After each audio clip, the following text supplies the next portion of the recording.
This week on Pop of Culture, we break glass. I like to think of glass as like a spicy puzzle. We learn about the art of stained glass. We also get the story behind a returning musician's latest single. And this song is basically about like how I just want to hang out on my couch in my sweatpants and drink wine. We'll ask another artist, what are you working on? And we'll have this week's arts calendar. All of that and more coming up. Pop of Culture on IPR is made possible in part by Psi Iota Xi. Additional support comes from the Indiana Arts Commission, the Community Foundation of Randolph County, the National Endowment for the Arts, and sustaining members of IPR. You can support local programming today at indianapublicradio.org. From IPR, this is Pop of Culture, outside and loving every minute of it. I'm Michelle Kinsey. It's a beautiful day, and I'm Kara DuQuette. Coming up, we'll hear a new single from an artist who's committing to country. But first, we're going to look into the medium of stained glass. Erica Markley is a stained glass artist and the owner of Markley Farms Glassworks. She also teaches glass at Mad Jack's. And we're very happy to have you here today. Thank you. Thanks for having me. Of course. Specifically, let's get started by asking you, what are you working on right now? Right now, I'm working on market prep. I have 2 big markets coming up. May 3rd is the Muncie Mamas Market. It's a market geared toward moms and their children. So I'm making a lot of book night lights that you could put in a nursery or a child's room. Some snail, mushroom planter sticks that go in your house plants. Some just kind of cutesy pieces of glass. And then May 10th, I'll be at Miniaturista's Garden Fair. And there I'm doing a build your own bouquet stand.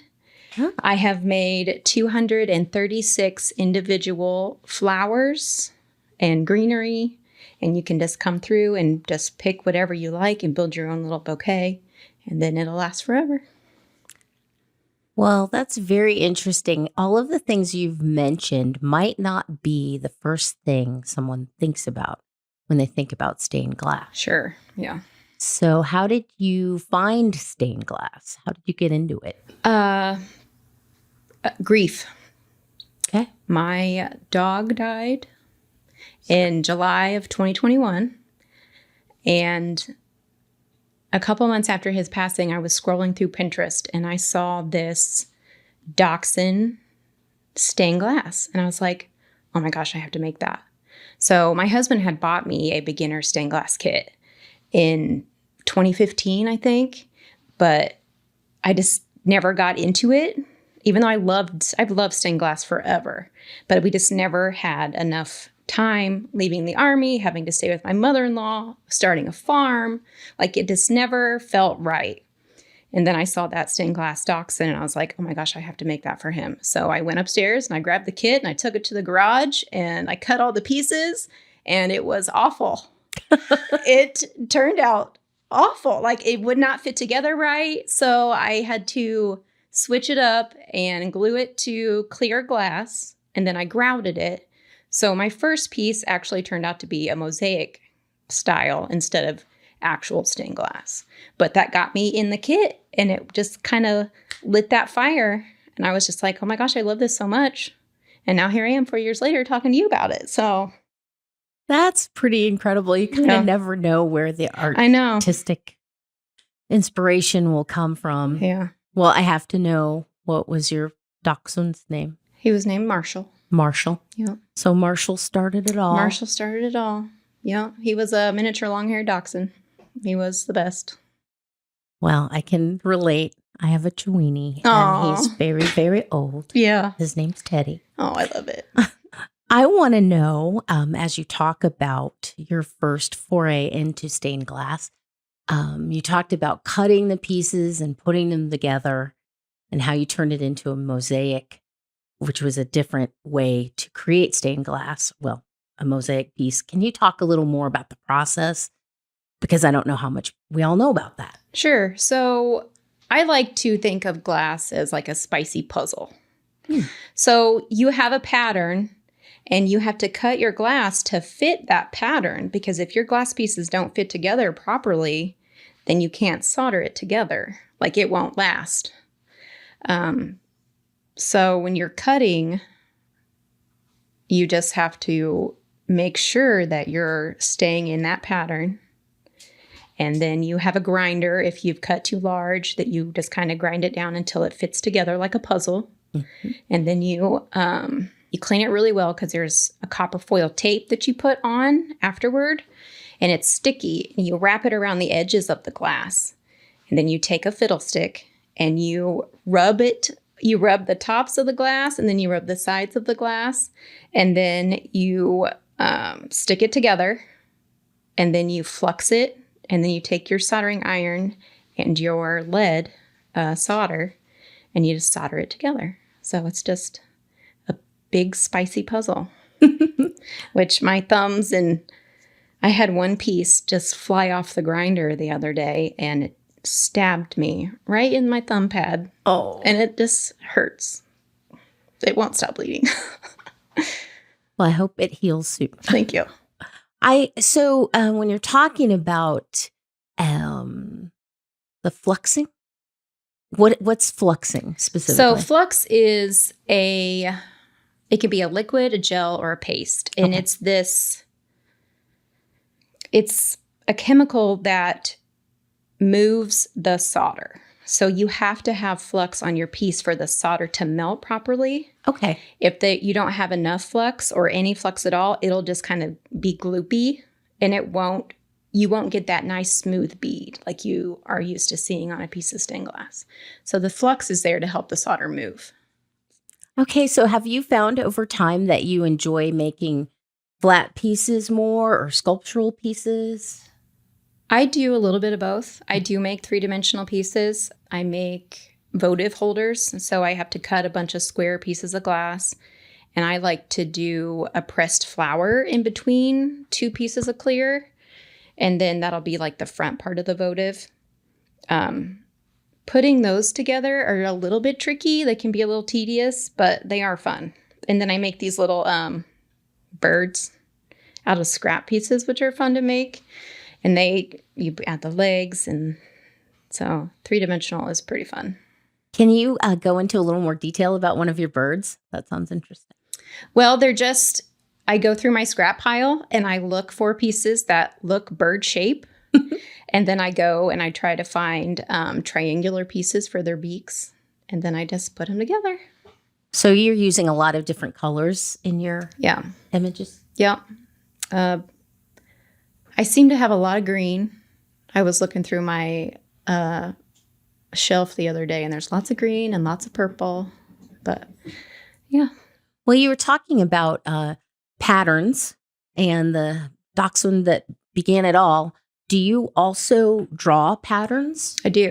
When I first started out, I would buy patterns from other artists, or I would try to make my own, and there's a skill to making a pattern that you can actually cut the glass for. So glass likes to run straight across. If you have too big of a dip in your pattern, your glass probably won't break that way, and you'll waste a lot of glass. So there definitely is a skill to pattern making. I have practiced a lot, and I have started to make my own patterns. But I do occasionally still buy from artist friends that have one. I was like, oh, that's super cute. I need that. But well, and when you're crafting someone else's image, it's still, you're collaborating then, sure. Right? Yeah. Yeah. And sometimes my brain is just like, oh, I can't right now. I need to make something, but I just need it to be easy. So I'm just going to buy this, and I'm just going to make this, and I don't have to do that extra step of creating that pattern. Now, when you talk about cutting the glass pieces, do you have multiple tools to do that, or? So you use a scoring tool, and you set your glass on your pattern and you trace it out with a Sharpie. And then you take your scoring tool and you run the line, And then you have running pliers, which are good for straight breaks. And then you have grousing pliers, which are good for pulling small pieces of glass apart. And then you have another tool, and I'm going to botch the name. It's Silberschnitz. And it's also a running plier, but the head is movable. So when you're running a line, especially in a deep curve, you can position that head to follow the score line, and you can get a deep curve out of that. It takes skill and practice, but that tool it's invaluable. That sounds really interesting. So there's never really a point where you're cutting completely through. You're just scoring. And then I break it with pliers. Wow. Or my hands. Okay. Yeah. Hence the injury. Hence the injuries, yes. So do you ever take commissions from people who are interested in? I do. People will come to me at the farmer. I'm a vendor at the Minnetrista Farmers Market, and they're always like, do you take commissions? And I'm like, yeah. And then we'll sit there and we'll chat about their idea, and I'll give them my email, and we'll just email back and forth. And Well, I ask you that because you're talking about, shapes and how, you can't go too far with certain aspects of the glass shaping. So Yes. I just wonder, is there a lot of back and forth with that? there is. So you can have people that they want everything under the sun, and you're like, I can't really do that in the glass. I'm sorry. Like, I don't have a kiln. If I had a kiln and I could fuse some pieces, you could take that and incorporate that into a panel that you wouldn't have to cut. So like eyes, for instance. So let's say you wanted like 2 big round eyes, like a Garfield face or something. Like, it would be a lot easier to just take the forehead of Garfield and then 2 eyeballs and kiln fire that and fuse it together, and then add that piece into a traditional stained glass piece. I've seen a lot of artists do that, which is really cool. But yeah, it can be a lot of back and forth of, hey, this isn't going to work in the pattern. I can't make glass cut that way. Or you can with a saw, but the piece can end up being unstable. Now, do you have a lot of different types of glass that you work with? There's a lot of texture. So there's different textures that, like when it's made and it's rolled, they can roll it a certain way. They can add dots inside of it. So a piece of glass can look like rain. Or there's something called glue chip, which it looks like a wintered frosted window. And they make that by gluing horsehair to clear glass. And then they put it in a kiln, and the hair burns away, but it leaves that texture on top of the glass. And it looks like a frosted winter window. And it's really cool. And that's excellent. You can use that technique with pottery too. So I had no idea you could do that with glass. Yeah. Excellent. Thank you so much for chatting with us today. Thanks. It was fun. Erica Markley is the owner of Markley Farms Glassworks.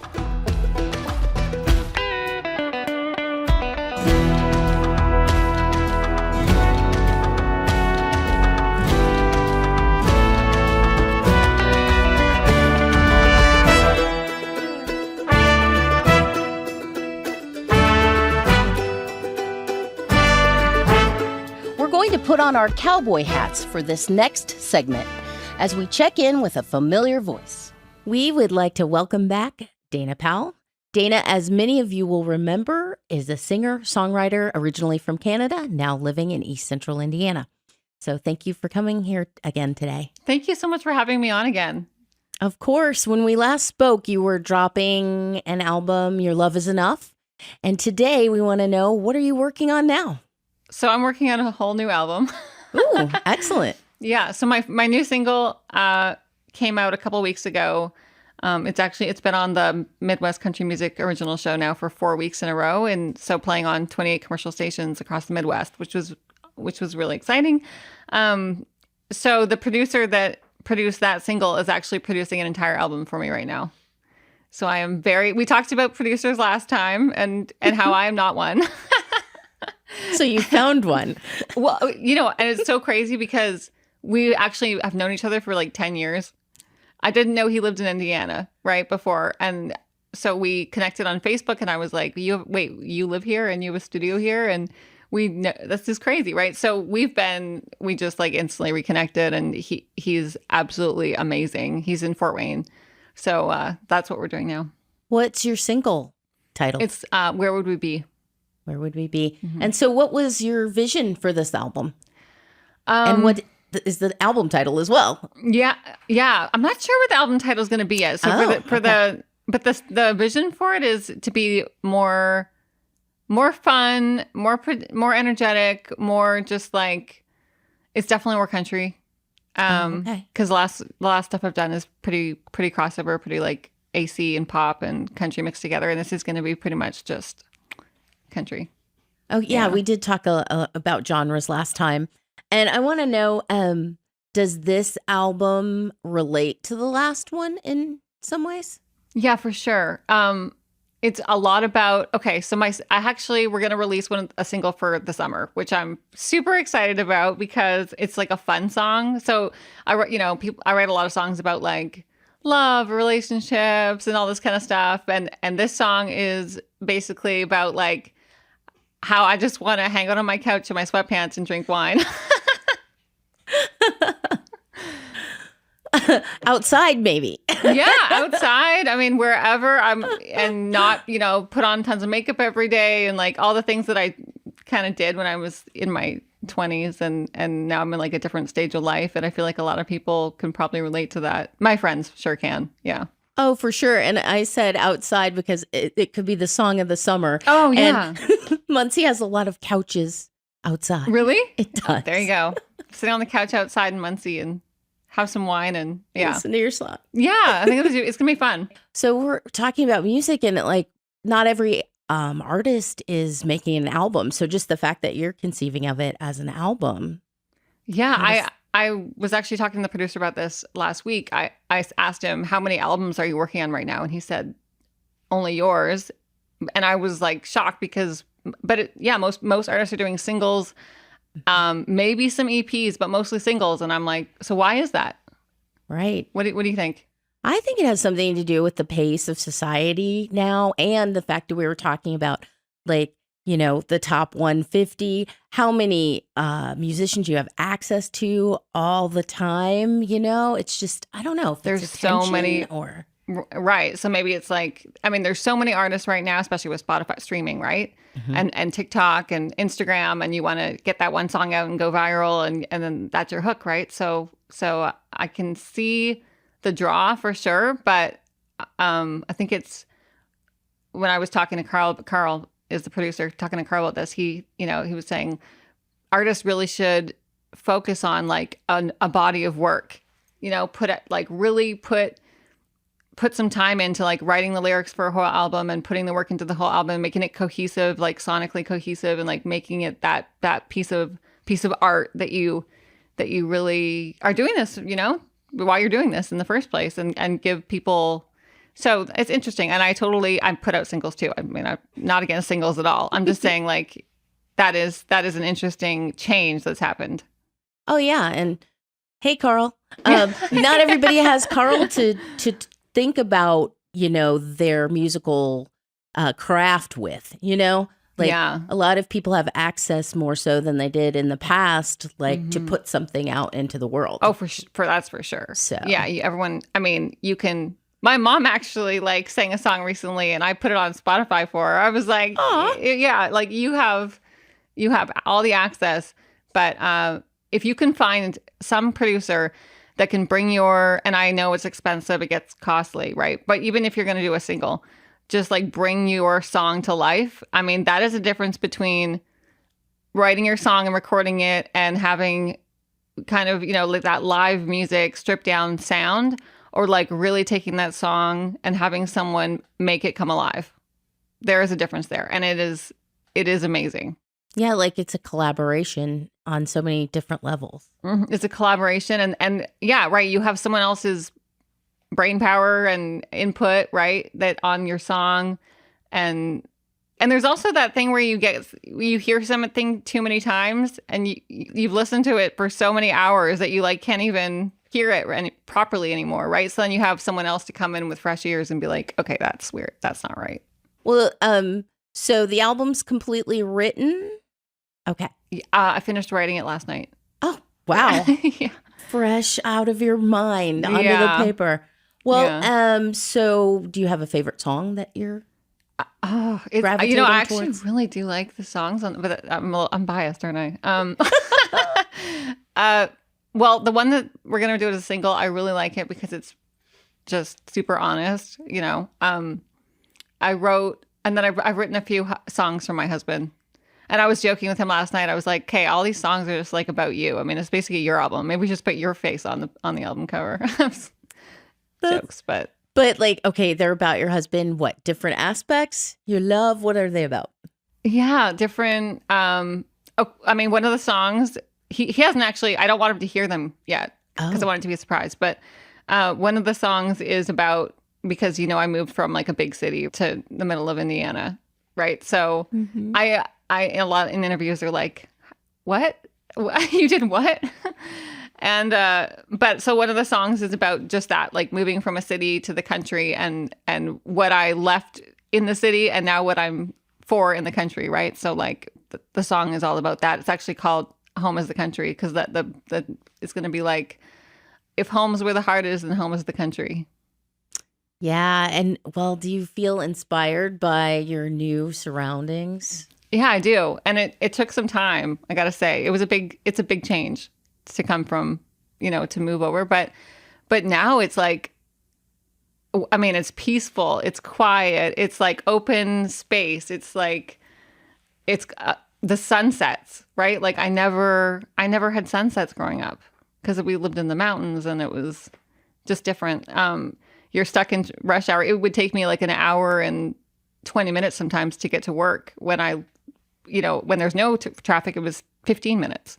I don't miss that at all. That reminds me of Chicago. Right. The intense traffic where you're like, okay, I have to have a project. Yeah. I mean, that's actually really saves a lot of time, right? In your life. It's like not sitting in traffic for 2 hours a day.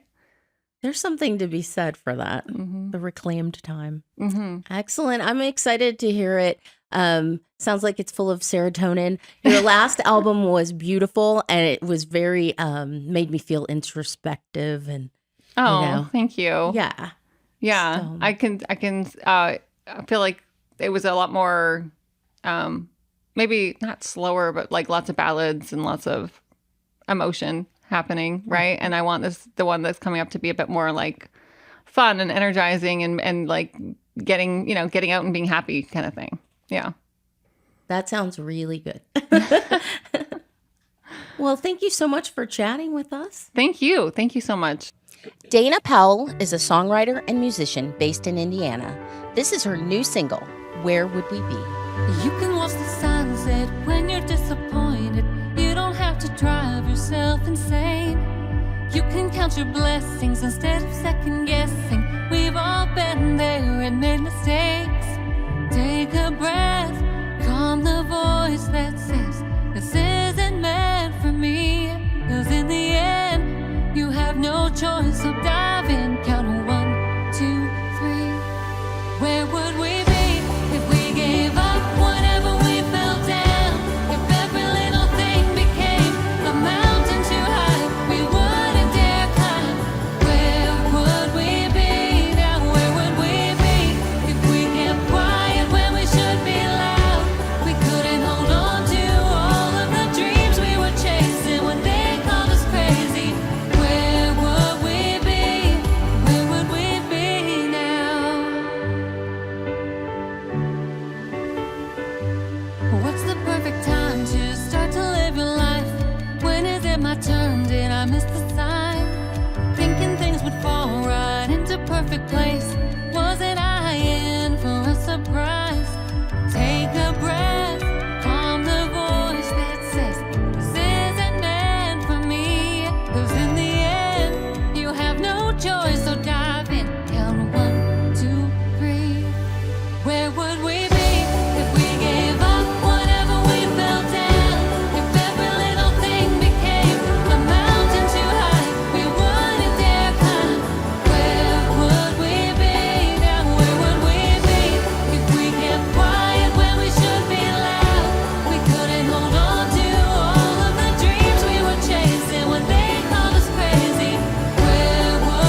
risk of missing all this is scary either way.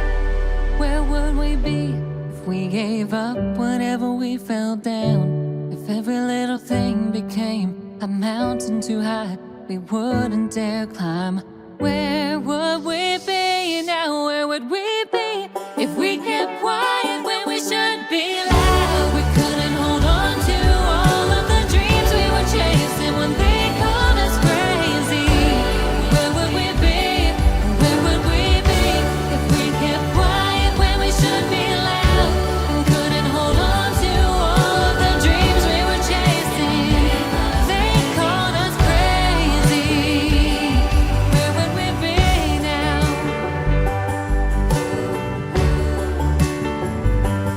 Where would we be now?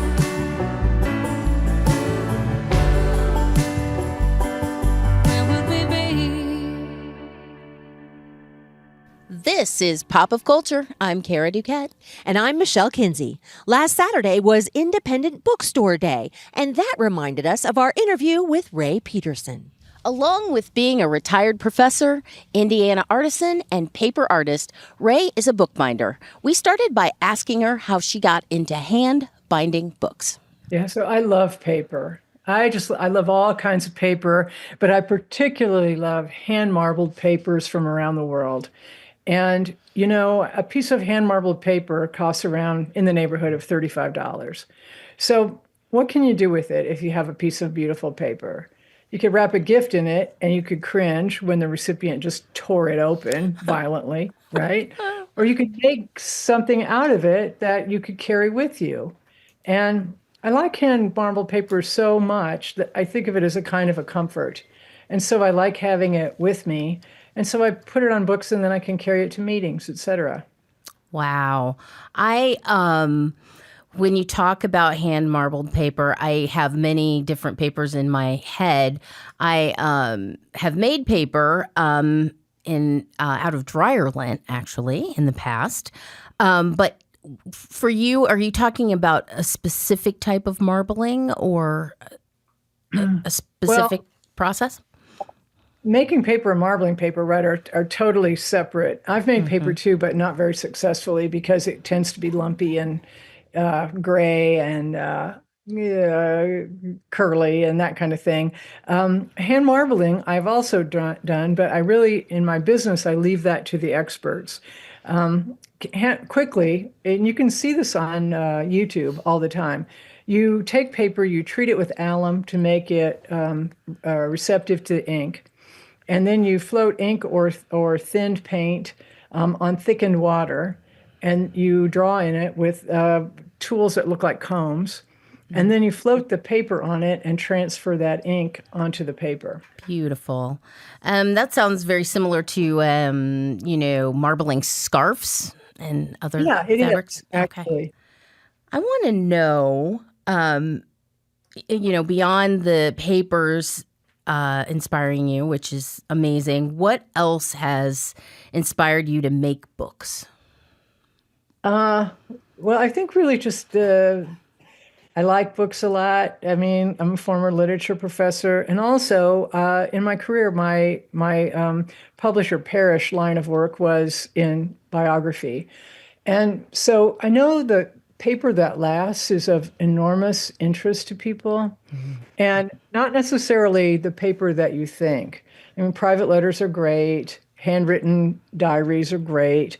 But like, I would jump for joy when I found someone's check register, right? Because like the most mundane pieces of paper, recipes, family notes, that sort of thing, a check register, it tells where people got their money and how they spent their money. And that's the story of their life right there. Yeah. Well, add to it who they loved and who they slept with, and there you've got it all, right? So I think that I want paper to last. And so the books I build are all 100% archival, which means acid-free materials that are capable of lasting at least 400 years. And, sometimes people say, well, what am I going to write that's going to be of interest in 400 years? And I think, do we not live in the most interesting time in our lifetime right now? We're just briefly post-COVID, And we're living in a politically tumultuous time. And in the past week, an airplane has fallen out of the sky every day. Like, if that's not going to be interesting to people in the future, I really don't. They're going to have some incredible entertainment. Oh, for sure. It's like you just even when you write anything and then you look at it when you're not in it, in a year or 10 years or a whole nother generation, it just has a different appeal, than possibly when you're in it. Exactly. Here's a bit of heresy. I don't keep a daily journal. I'm not really that interested in what I ate for breakfast. But when I travel, I always keep a daily journal. And no matter how late I get in or how exhausted I am, I find time to write 3 or 4 pages every day when I'm away from home. And I think that my goal for that is that when I'm in a nursing home, someone in my family will have to read those to me and convince me I had an interesting life. Well, that is something to look forward to. Can I ask you, what are you working on right now, Rai? Well, right now I'm in just a really high production mode. I do commissions. I build books, that people ask me to build for them. And then I also, as an Indiana artisan, I sell work through the store, and I participate in the Indiana Artisan Marketplace, which is coming up the last week of March on the weekend on Saturday and Sunday at the Indiana State Fairgrounds. And so right now I'm building inventory for that. And so it's kind of fun. I have, in my shop, I have a lot of flat files, and they're full of beautiful papers and the medallions, the talismans that I put in the covers of books. And I get to kind of browse around and shop and put together combinations I like and then build those books. Okay. So you talk about the talisman. Where does that come from? When did you start doing that? Well, I started. When I worked, I had this marvelous job. Because I studied women who lived in Paris between the wars. I got to go to Paris a lot, and while I was in Paris, here's the thing. I think in the 19th century, the French probably gave a bronze medal to everybody for everything, and so in flea markets and coin shops, et cetera, around Paris, you can find these incredibly sculpted bas-relief little medallions, maybe 2-3 inches across. And I really loved them. I started collecting them, and I knew about treasure bindings, which are, when people were illiterate, binders sometimes put gemstones and gold and valuable things on the covers of books to communicate that books were things of value. And so I thought, you know what I want to do? I want to bring back treasure binding in a way that's compatible with modern bookshelves, because when you build a book now, it has to be able to be forced into an overstuffed bookshelf because, in the current time, people can own more books than are really good for them. So I started putting those medals and medallions I found in France in the covers of books as good luck charms. And I kind of thought at first that that was my little peccadillo and nobody would be interested in it. But when I started doing markets and shows, I found demand for more and more valuable medals being put in the covers of books. Wow. I did not know about that history in books. Well, there is so much that we could talk about in terms of bookbinding. I know that you utilize many different stitches and edgings. Is that correct? There are a lot of stitches. There are as many ways to sew a book as there are to people who sew them. Nice. But I really I prefer a stitch called the link stitch. And the reason I like it is because it's called a flat stitch, and it allows the book to lay open without fighting it at any page. So, when you get a book from the library and you're reading it and your thumb gets tired because you're just fighting the spine to hold the book open. Yes. I build books that people write in and draw in, and they don't want to fight the spine in order to do that. So I build books that lay open easily at any page. Yeah, that's I love that. You don't have to put that energy into holding the book open. You can just enjoy. Right. But that means that like those books, the reason library books are hard to hold open is because it's expedient, right? I mean, machines sew those books. And they can sew them out of flat sheets of paper, which is also a great benefit for people building books in a factory. But every one of my books is absolutely hand sewn using a needle and thread. And my mother, rest her soul, would just croak if she could see me sewing because she tried so hard to teach me to sew fabric. And I would always poke myself and leave a bunch of DNA on it to get out and get to go play again. So it's kind of amazing that I sew pristine white paper and I don't poke my fingers and make a mess on it. Well, she must love that, Well, Rai, I really appreciate you spending some time with us and talking about what you're up to. Thank you so very much. Thank you.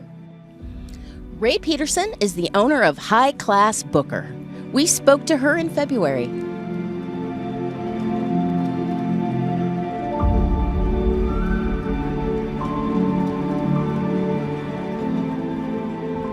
It's Pop of Culture. We are outside today, and I'm Kara DuQuette. And I'm Michelle Kinsey, enjoying the sunshine. It's time to ask another artist, what are you working on, aside from a tan? Lynette Whitesell is a Midwestern mixed media artist. She's a talented graphic designer, illustrator, and visual communicator. She's inspired by all sorts of ephemera and objects, and I really want to thank you for being here with us today. Thank you for having me. Of course.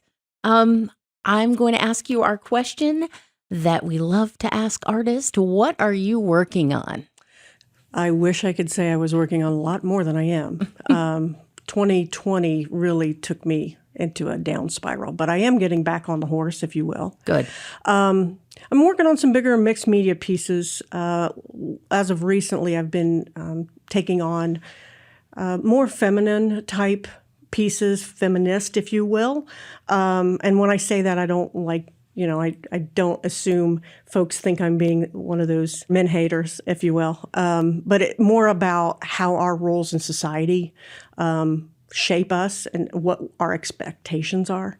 And so I have a couple pieces that I'm working on. One is called Aloof, A-L-O-O-F, and one is called Apathy. And they're same size. They could be a diptych, but they're not intended to be necessarily.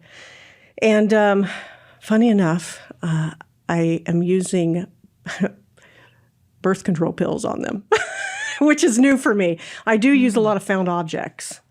And I had some old of the placebo pills and glued those on there. They just look like dots. But yeah, there's a little statement there.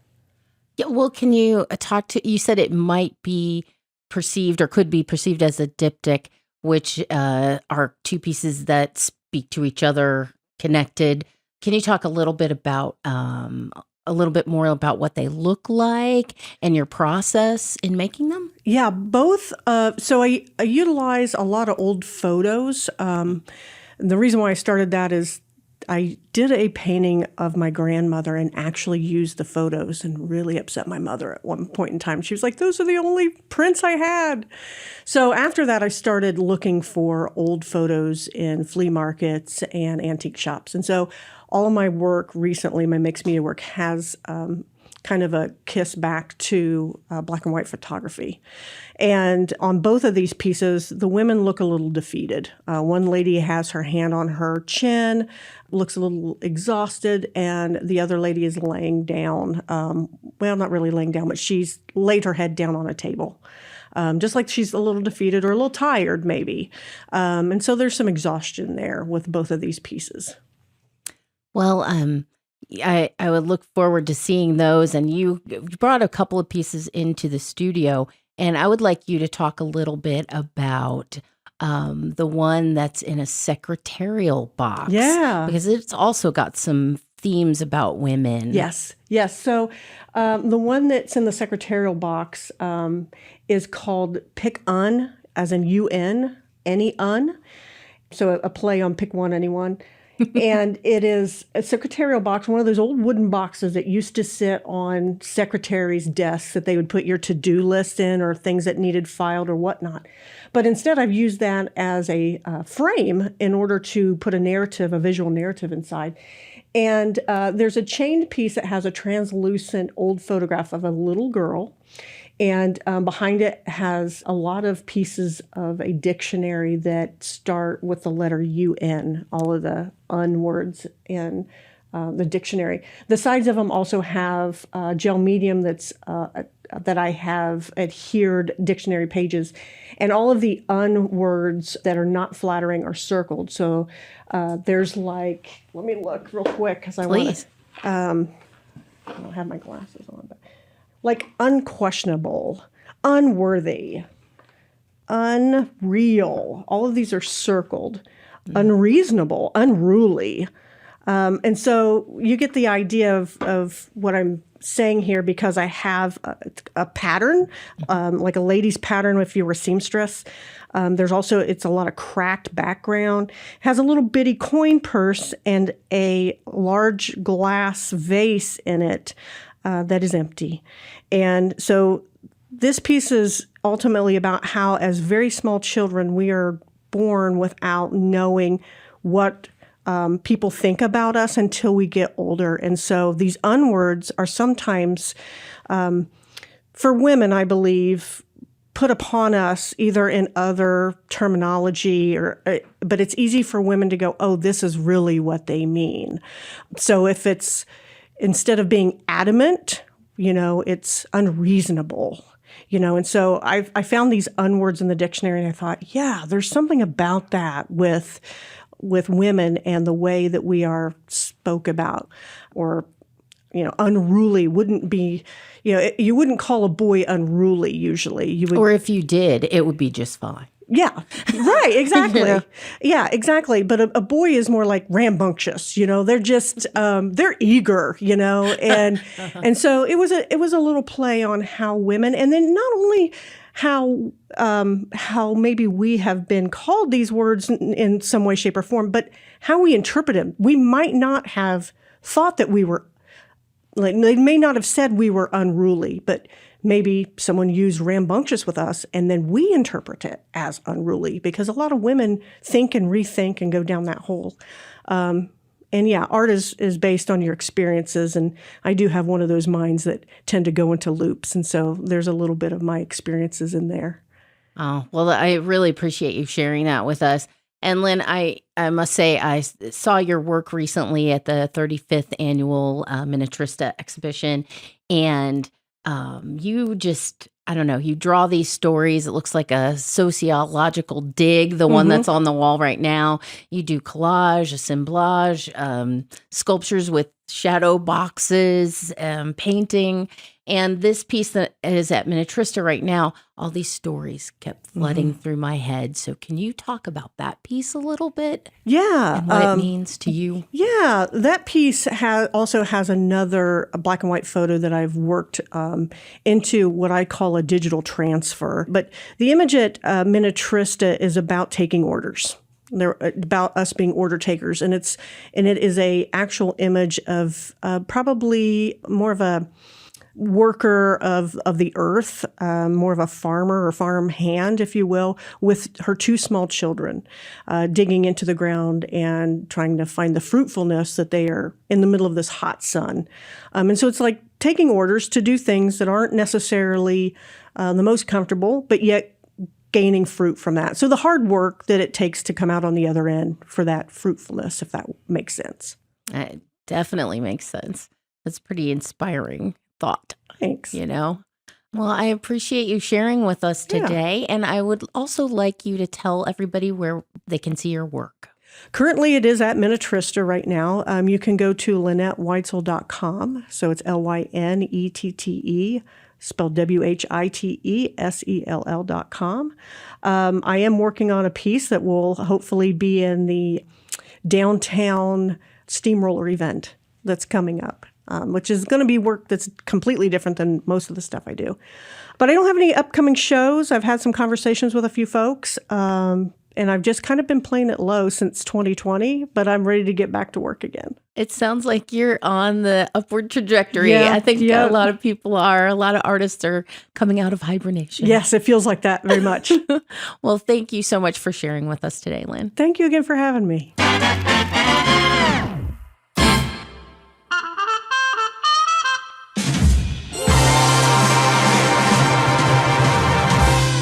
It's time for the arts calendar. It is. All right. Why don't you kick us off, Kara? I will.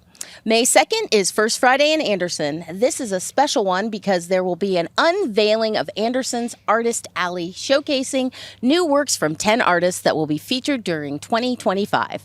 The event is 5 to 8 p.m. Oh, if you have not gone to the alley, how fun is that? I love walking down the alley and seeing all of the artwork displayed on the walls. What a creative use of space. Yes. Love it. The 25th anniversary screening of Ed Ball's Century is Friday, May 2nd at Minnetrista Museum and Gardens. The locally produced documentary, which chronicles the extraordinary life of a Muncie industrialist and philanthropist Edmund F. Ball, will begin at 7 p.m. Executive producer Nancy Carlson will be there to share some behind-the-scenes info about the documentary, and check out episode 16 of Pop of Culture for our interview with Nancy. That's going to be great. Mm-hmm.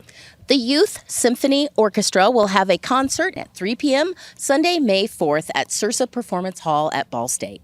This concert will feature the Suzuki class for 5 and 6-year-olds, the Prelude Orchestra, Overture Strings, and Intermezzo Orchestra, and the Youth Symphony Orchestra. Founded in 1964, the Youth Symphony Orchestra of East Central Indiana brings together young musicians from Delaware County and surrounding communities to provide weekly orchestra experiences.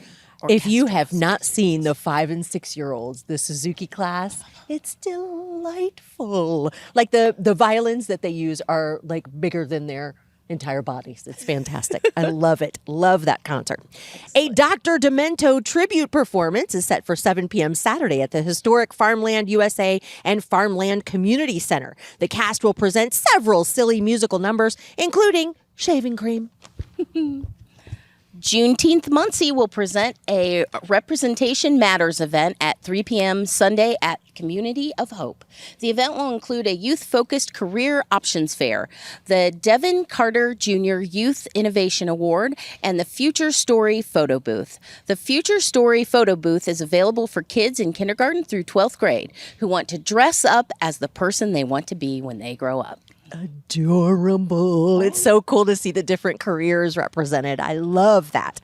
And finally, may the 4th be with you. Anderson's Paramount Theater will be celebrating Star Wars Day on May 4th with screenings of the first 3 original Star Wars films, A New Hope, The Empire Strikes Back, and Return of the Jedi. They'll be showing those back to back. For more information, go to andersonparamount.org. Fun it will be. Forever Star Wars. Yes.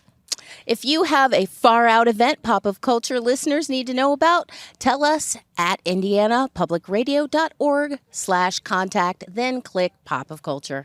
Skadoosh.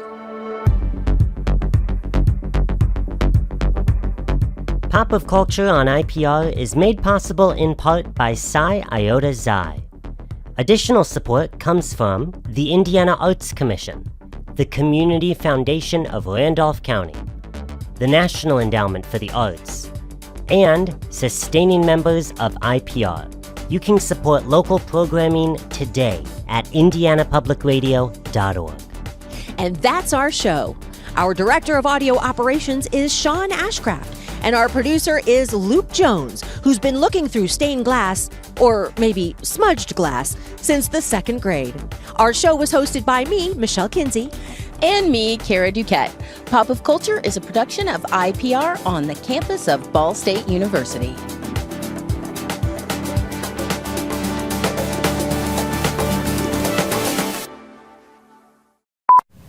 Nice. Okay, I didn't know if this outdoor format you'd be like, okay, and then we start the next one, or if we were just going. Okay, Nope, I'll still say okay. cool. That's you. Oh, that was the okay. Yeah.